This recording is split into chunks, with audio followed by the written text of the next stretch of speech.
लीजिए सुनिए, देवकीनंदन खत्री के लिखे उपन्यास चंद्रकांता संतति के 9वें भाग के चौथे बयान को मेरी यानी समीर गोस्वामी की आवाज में।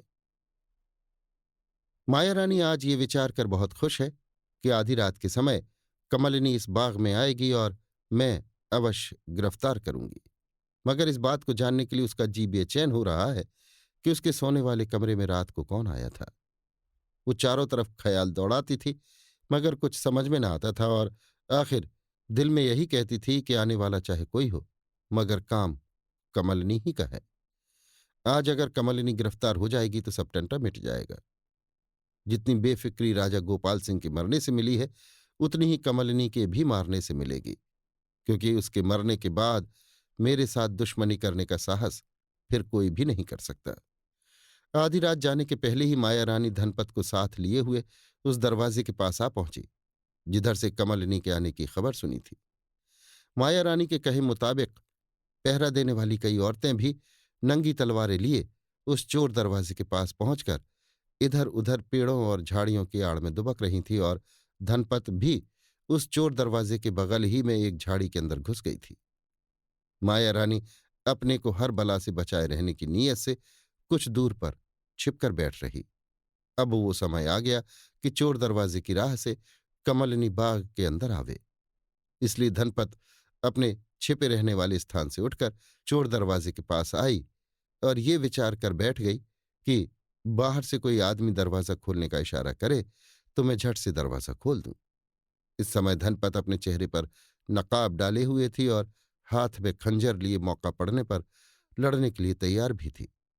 थोड़ी देर के बाद बाहर से किसी ने चोर दरवाजे पर थपकी मारी। धनपत खुश होकर उठी और झट से दरवाजा खोलकर एक किनारे हो गई। दो आदमी बाग के अंदर दाखिल हुए। इन दोनों ही का बदन स्याह कपड़ों से ढका हुआ था और दोनों ही के चेहरों पर नकाब पड़ी हुई थी, जिससे रात के समय ये जानना बहुत ही कठिन था कि ये औरतें हैं या मर्द। हाँ, एक का कद कुछ लंबा था, इसलिए उस पर मर्द होने का गुमान हो सकता था। जब दोनों नकाबपोश बाग के अंदर आ गए तो धनपत ने चोर दरवाजा बंद कर दिया और उन दोनों को अपने पीछे पीछे आने का इशारा किया। मालूम होता था कि वे दोनों नकाबपोश बेफिक्र हैं और उन्हें इस बात की जरा भी खबर नहीं कि यहां का रंग बदला हुआ है। उन दोनों को साथ लिए धनपत जब उस जगह पहुंची जहां पहरा देने वाली लौनिया नंगी तलवार लिए हुए छिपी हुई थी, तो खड़ी हो गई और उन दोनों की तरफ देखकर बोली, आपकी आज्ञानुसार मैंने अपना काम पूरा कर दिया, अब मुझे इनाम मिलना चाहिए। इसके जवाब में उस नकाबपोश ने, जिसका कद बनिस्बत दूसरे के छोटा था, जवाब दिया, धनपत को, जो मर्द होकर औरत की सूरत में माया रानी के साथ रहता है, किसी से इनाम लेने की आवश्यकता नहीं है, क्योंकि वो स्वयं मालदार है। मगर मैं समझता हूं कि कमबख्त माया रानी भी लोगों को गिरफ्तार करने की नीयत से इसी जगह आकर कहीं छिपी होगी। उसे जल्द बुला, क्योंकि खास उसी को इनाम देने के लिए हम लोग यहां आए हैं। धनपत वास्तव में मर्द था, मगर ये हाल किसी को मालूम न था, इसलिए हम भी उसे अभी तक औरत ही लिखते चले आए। मगर अब पूरी तरह से निश्चय हो गया कि वो मर्द है और हमारे पाठकों को भी ये बात मालूम हो गई। इसलिए अब हम उसके लिए उन्हीं शब्दों का बर्ताव करेंगे जो मर्दों के लिए उचित है। उस आदमी की बात सुनकर धनपत परेशान हो गया। उसे ये फिक्र पैदा हुई कि अब हमारा भेद खुल गया और इसलिए जान बचाना मुश्किल है। केवल धनपत ही नहीं बल्कि माया रानी और उन लौंडियों ने भी उस आदमी की बातें सुन ली जो उसी के आसपास पेड़ों के नीचे छिपी हुई थी। माया रानी के दिल में भी तरह तरह की बातें पैदा होने लगीं। उसने पहचानने की नीयत से उस नकाबपोश की आवाज पर ध्यान दिया, मगर कुछ काम न चला, क्योंकि उसकी आवाज फंसी हुई थी और इस समय हर एक आदमी जो उसकी बात सुनता कह सकता था कि वो अपनी आवाज को बिगाड़कर बातें कर रहा है। धनपत यद्यपि इस फिक्र में था कि दोनों नकाबपोशों को गिरफ्तार करना चाहिए, मगर इस नकाबपोश की गहरी और भेद से भरी हुई बात ने उसका कलेजा यहां तक दहला दिया कि उसके लिए बात का जवाब देना भी कठिन हो गया। मगर वे लौंडियां जो उस जगह छिपी हुई थीं, चारों तरफ से आकर जरूर वहां जुट गईं और उन्होंने दोनों नकाबपोशों को घेर लिया। धनपत सोच रहा था कि माया रानी भी इसी जगह आ पहुंचेंगी, लेकिन ये आशा उसकी वृथा ही हुई, क्योंकि उस नकाबपोश की आवाज का सबसे ज्यादा असर माया रानी पर ही हुआ। वो घबरा कर वहां से भागी और अपने दीवान खाने में जाकर बैठ रही, जहां कई लौंडियां पहरा दे रही थीं। आते ही उसने एक लौंडी की जुबानी अपने सिपाहियों को, जो बाग के पहले दर्जे में रहा करते थे, कहला भेजा कि खास बाग में फलां जगह पर दो दुश्मन घुस आए हैं। उन्हें जाकर फौरन गिरफ्तार करो और उनका सिर काटकर मेरे पास भेजो। इधर धनपत ने देखा कि बहुत सी लौंडियां हमारी मदद पर आ पहुंची हैं, तो उसे भी कुछ हिम्मत हुई और वो नकाबपोशों की तरफ देखकर बोला, तुम लोग यहां किस काम के लिए आए हो? नकाबपोश: इसका जवाब हम तुझ कमबख्त को क्यों दे? धनपत: मालूम होता है कि मौत तुम दोनों को यहां तक खींच लाई है।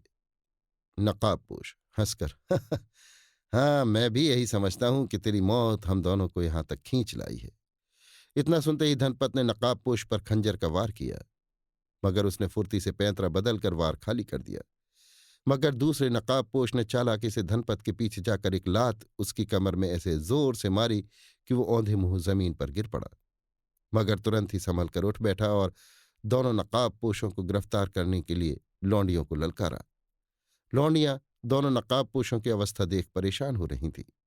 एक तो उन्हें विश्वास हो गया कि ये दोनों नकाबपोश मर्द हैं, दूसरे धनपत की ताकत पर उन सभी को बहुत कुछ भरोसा था। सूस की भी दुर्दशा आंखों के सामने देखने में आई। तीसरे नकाबपोश की जुबानी ये सुनकर कि धनपत मर्द है और उसके जवाब में धनपत को चुप पाकर लौंडियों का ख्याल बिल्कुल ही बदल गया। तिस पर भी वे सब दोनों नकाबपोशों को घेर कर खड़ी हो गईं। धनपत ने फिर ललकार कर कहा, देखो ये दोनों चोर हैं, भागने न पावें। लंबे नकाबपोश ने लपक कर बहादुरी के साथ धनपत की दाहिनी कलाई, जिसमें खंजर था, पकड़ ली और कहा, हम लोग भागने के लिए नहीं आए हैं, बल्कि गिरफ्तार होकर एक अनूठा तमाशा दिखाने के लिए आए हैं, मगर तुमको भाग जाने का मौका न देंगे। लौंडियों की तरफ देखकर, हम लोग स्वयं यहां से टलने वाले नहीं हैं और जहां कहो चलने के लिए तैयार हैं। धनपत को मालूम हो गया कि ये दोनों नकाबपोश कोई साधारण आदमी नहीं है और इनके सामने ताकत का घमंड करना वृथा है। वो सोचने लगा, अफसोस, अब भारी मुसीबत का सामना हुआ चाहता है। इतने ही में चोर चोर का गुल मचा और कई मशालों की रोशनी दिखाई दी। ये रोशनी उन सिपाहियों के साथ थी जो बाग के पहले दर्जे में रहने वाले सिपाहियों में से थे, और इस समय वे सब माया रानी की आज्ञानुसार दोनों चोरों को, अर्थात इन नकाबपोशों को गिरफ्तार करने के लिए यहां आए थे। बात की बात में वे सब वहां पहुंच गए और उन्होंने देखा कि लौंडियों के घेरे में दो नकाबपोश छाती ऊंचे किए खड़े हैं और उनमें से एक धनपत की कलाई पकड़े हुए है। इसके पहले कि सिपाहियों को दोनों नकाबपोशों के साथ किसी तरह के बर्ताव की नौबत आवे, छोटे नकाबपोश ने ऊंची आवाज में ललकार कर कहा, भाइयों, तुम लोग ये न समझो कि हम लोग भाग जाएंगे। मैं भागने के लिए नहीं आया हूं। मैं तुम लोगों का दुश्मन नहीं हूं और न तुम लोगों के दुश्मनों का साथी हूं, बल्कि तुम्हारा सच्चा दोस्त और खैर ख्वाह हूं। जिस समय सूर्य भगवान के दर्शन होंगे और मैं अपने चेहरे से नकाब उठाऊंगा, तुम लोगों को मालूम हो जाएगा कि मैं तुम्हारा पुराना साथी हूं। इस समय मैं तुम लोगों की वो बेवकूफी जाहिर करने आया हूं जिसे तुम लोग खुद नहीं जानते हो। हाय, तुम्हारे प्यारे मालिक राजा गोपाल सिंह के गले पर छुरी फिर जाए और तुम लोगों को खबर तक न हो। इससे भी बढ़कर अफसोस की बात तो यह है कि राजा गोपाल सिंह को मारने वाला, उनकी उम्मीदों का खून करने वाला, उनकी रियाया के दिल पर सदमा पहुंचाने वाला, उनकी इज्जत और हुर्मत को बिगाड़ने वाला, उनके धर्म और अर्थ का सत्यानाश करने वाला दिन रात तुम्हारे पास रहे, तुम पर हुकूमत करे, तुम्हें बेवकूफ बनावे और तुम उसका कुछ भी न कर सको। ये मत समझो कि राजा गोपाल सिंह को मरे हुए कई वर्ष हो गए। मैं साबित कर दूंगा कि उनके खून से गीली हुई जमीन भी अभी तक सूखी नहीं है। और अगर तुम मुझसे पूछने और ये जानने की इच्छा करोगे कि तुम्हारे राजा गोपाल सिंह को किसने मारा या उनका कातिल कौन है, तो मैं जरूर उसका भी पता दूंगा, और वास्तव में मैं इसी काम के लिए यहां आया भी हूं। छोटे नकाबपोश की इस बात ने सिपाहियों और पहरा देने वाली लौंडियों का दिल हिला दिया। राजा गोपाल सिंह की याद ने और इस खबर ने कि उन्हें मरे बहुत दिन नहीं हुए और उनका कातिल इसी जगह रहकर उन पर हुकूमत करता है, उनके दिलों को बेचैन कर दिया। सभी की आंखों से आंसू की बूंदें जारी हो गईं और हर तरफ से आवाज आने लगी, कहो कहो, जल्दी कहो, नेक दिल, गरीब परवर और हमारे हितैषी राजा को मारने वाला दुष्ट कौन है और कहाँ है? इसके जवाब में छोटे नकाबपोश ने पुनः कहा, यही कमबख्त जिसे इस समय मेरे साथी ने पकड़ रखा है, तुम्हारे राजा का कातिल तथा उसकी इज्जत और हुर्मत को बिगाड़ने वाला है। इस बात से मत डरो कि उसकी इज्जत माया रानी के दरबार में बहुत है, बल्कि आजमाओ और देखो कि ये मर्द है या औरत। मैं सच कहता हूं कि ये कई वर्ष से तुम लोगों की आंखों में धूल डालकर, अर्थात औरत बनकर तुम्हारे घर में रहता है और इस राज्य को चौपट कर रहा है, मगर तुम लोगों को इसकी कुछ भी खबर नहीं। इतना ही नहीं, मैं तुम लोगों से एक बात और कहता हूं, मगर अभी नहीं, जरा ठहरो, घंटे भर और गम खाओ, सवेरा होने दो और हम दोनों को इसी जगह रहने देकर और कहीं ले जाने का उद्योग मत करो। छोटे नकाबपोश की इस दूसरी बात ने रंग और भी चोखा कर दिया। चारों तरफ सिपाहियों और लौंडियों में गुड़चू गुड़चू और कानाफूसी होने लगी। किसी की आंखों से आंसू जारी था, किसी की गर्दन शर्म से नीची हो रही थी, किसी ने अफसोस से अपना हाथ अपने कलेजे पर रख लिया, कोई ठुड्डी पकड़कर सोच रहा था और कोई दांत पीस पीस कर धनपत की तरफ देख रहा था। यद्यपि रात का समय था, मगर उन मशालों की रोशनी बखूबी हो रही थी जो माया रानी के सिपाहियों के हाथ में थे, और इस सबब से वहां की हर एक चीज साफ दिखाई दे रही थी। सिपाहियों ने धनपत का चेहरा गौर से देखा और उसमें बहुत फर्क पाया। खौफ और तरद्दुद ने धनपत को अधमरा कर दिया था और उसका रंग जर्द हो रहा था। दोनों नकाबपोशों ने जब देखा कि इस समय सिपाहियों के दिलों में जोश बखूबी पैदा हो गया है और वे लोग अब सब्र करना पसंद ना ही करेंगे, तो आपस में कुछ इशारा करने के बाद छोटे नकाबपोश ने धनपत की साड़ी का ऊपरी भाग फुर्ती से खींच लिया और उसकी चोली भी फाड़ डाली। इसके साथ ही दो बनावटी गेंद बाहर गिर पड़े और उसकी सूरत से मर्दानापन झलकने लगा। अब तो माया रानी के सिपाहियों को पूरे दर्जे पर क्रोध चढ़ाया और उन्हें निश्चय हो गया कि उनके मालिक राजा गोपाल सिंह इसी कमबख्त के सबब से मारे गए हैं। पहरा देने वाली जितनी औरतें थीं, सब ताज्जुब में आकर एक दूसरे की सूरत देखने लगीं और उधर सिपाहियों ने पास पहुंचकर धनपत को घेर लिया तथा उसकी दुर्गत करने लगे। ऐसी अवस्था में दोनों नकाबपोश धनपत को छोड़कर अलग जा खड़े हुए। सिपाहियों ने बारी बारी से धनपत से प्रश्न करना शुरू किया, मगर उसकी अवस्था इस लायक न थी कि किसी के प्रश्न का उत्तर देता। बहुत कुछ सोचने विचारने के बाद ये राय पक्की हुई कि धनपत को राज दीवान के पास ले चलना चाहिए और इसी के साथ साथ इन दोनों नकाबपोशों को भी उन्हीं के सामने पेश करना उचित होगा। सिपाही लोग जिस समय धनपत के विषय में सोच विचार कर रहे और क्रोध से भरे हुए थे, दोनों नकाबपोशों से जो धनपत को छोड़ अलग हो गए थे, थोड़ी देर के लिए बिल्कुल बेफिक्र और लापरवाह हो गए थे। मगर इस समय जब ये राय पक्की हुई कि धनपत के साथ ही साथ उन दोनों को भी दीवान साहब के पास ले चलना चाहिए, तो उन दोनों की खोज करने लगे।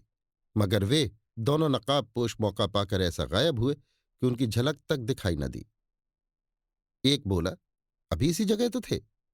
दूसरे ने कहा, ये तो हम भी जानते हैं, मगर ये बताओ कि वे चले कहाँ गए। तीसरे ने कहा, भाई वे दोनों भागने वाले तो हैं नहीं, इसी जगह कहीं छिपकर हम लोगों का तमाशा देखते होंगे। इत्यादि तरह तरह की बातें सब लोग आपस में करने और नकाबपोशों को चारों तरफ ढूंढने लगे, लेकिन दोनों वहां थे कहाँ जो पता लगता। आखिर खोजते ढूंढते सुबह हो गई और इतनी ही देर में इस आश्चर्यजनक घटना की खबर जादू की तरह हवा के साथ मिलकर दूर दूर तक फैल गई। इस समय माया रानी के सिपाही बिल्कुल ही स्वतंत्र और खुदराए बल्कि बागियों की तरह हो रहे थे। बहुत खोजने और ढूंढने पर भी जब दोनों नकाबपोशों का पता न लगा, तब लाचार होकर कमबख्त धनपत को घसीटते हुए वे बाग के बाहर की तरफ रवाना हुए। जब इन बातों की खबर माया रानी को पहुंची तो वो बहुत ही घबराई। अपनी तथा धनपत की जान से नाउम्मीद होकर सोचने लगी कि अब क्या करना चाहिए। इस समय उसकी सूरत से उसके दिल का बहुत कुछ पता लगता था। उसका चेहरा जर्द और पल के नीचे की तरफ झुकी हुई थी। कभी कभी उसके बदन में कंप हो जाता और कभी आंखें चंचल होकर सुर्ख हो जाती, मगर थोड़ी ही देर बाद उसके होंठ कांपने लगे और आंखों की सुर्खी बढ़ जाने के साथ ही उसका चेहरा भी लाल हो गया, जिसे देखते ही वे लौंडियां जो उसके सामने मौजूद थीं समझ गई कि अब उसे हर दर्जे का क्रोध चढ़ाया है। कुछ सोच विचार कर माया रानी बोल उठी, इस समय उन कमबख्तों को समझाने बुझाने का उद्योग करना वृथा समय नष्ट करना है। दूसरे, मैं तिलिस्म की रानी ही क्या ठहरी जो इन थोड़े से कमबख्तों को काबू में न कर सकी या इन थोड़े सिपाहियों को आज्ञा भंग करने की सजा न दे सकी। इतना कहते ही माया रानी अपने स्थान से उठी और दीवान खाने में से होती हुई उस कोठरी में जा पहुंची जहां से बाग के तीसरे दर्जे में जाने का वो रास्ता था जिसका जिक्र हम उस समय कराए हैं जब पागल बने हुए तेज सिंह माया रानी की आज्ञानुसार हरनाम सिंह द्वारा बाग के तीसरे दर्जे में पहुंचाए गए थे। माया रानी कोठरी के अंदर गई। वहां एक दूसरी कोठरी में जाने के लिए दरवाजा था।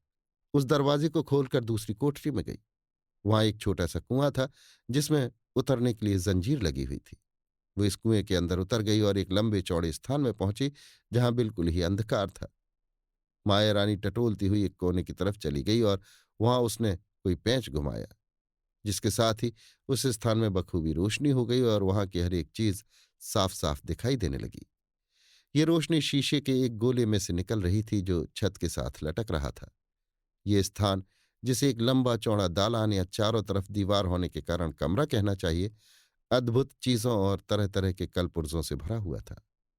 बीच में कतार बांधकर 24 खंभे संगमरमर के खड़े थे और हर दो खंभों के ऊपर एक एक मेहराबदार पत्थर चढ़ा हुआ था जिसे मामूली तौर पर आप बिना दरवाजे का फाटक कह सकते हैं।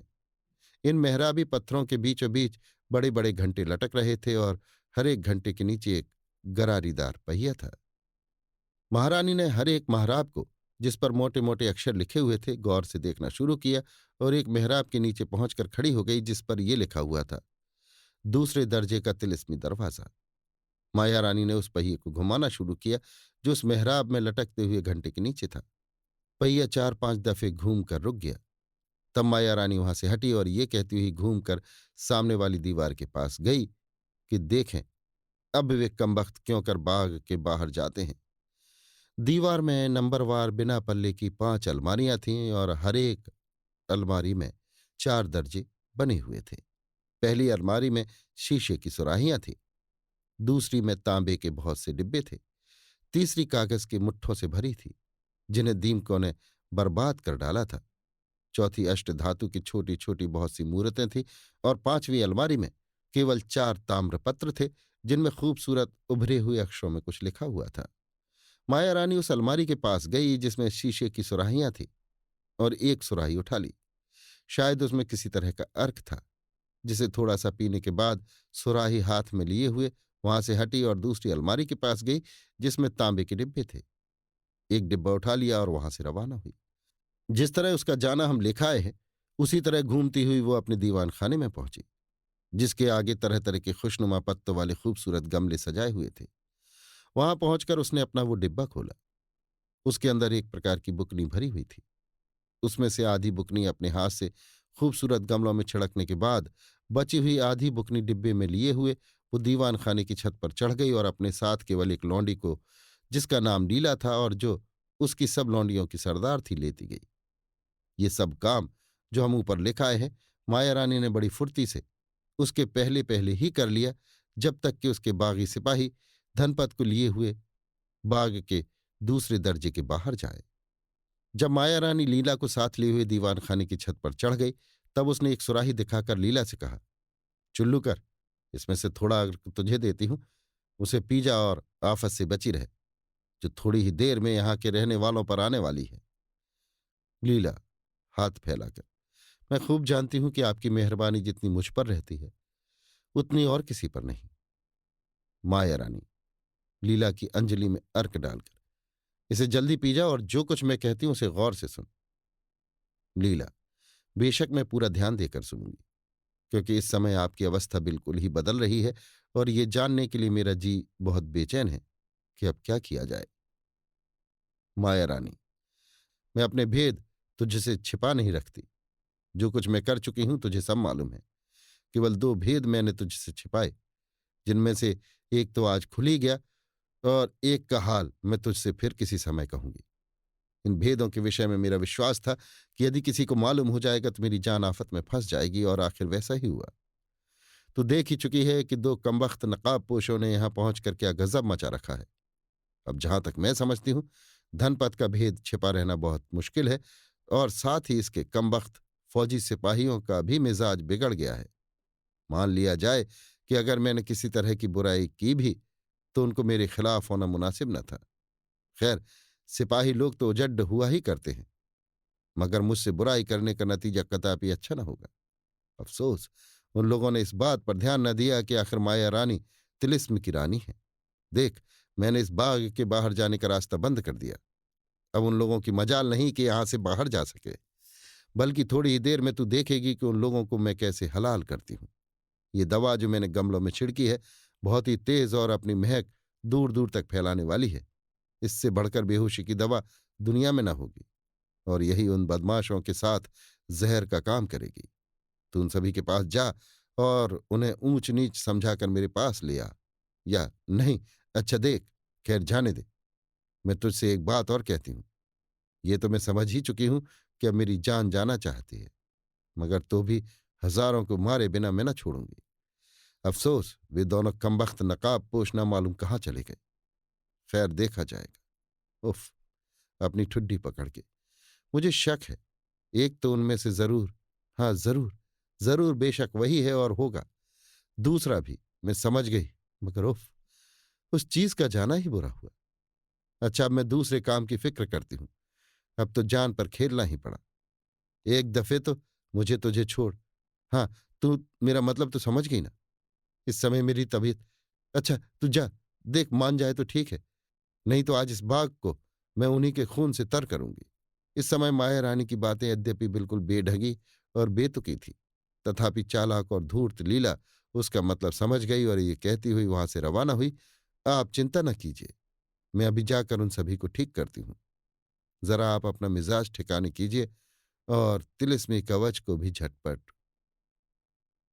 अभी आप सुन रहे थे देवकीनंदन खत्री के लिखे उपन्यास चंद्रकांता संतति के 9वें भाग के चौथे बयान को, मेरी यानी समीर गोस्वामी की आवाज में।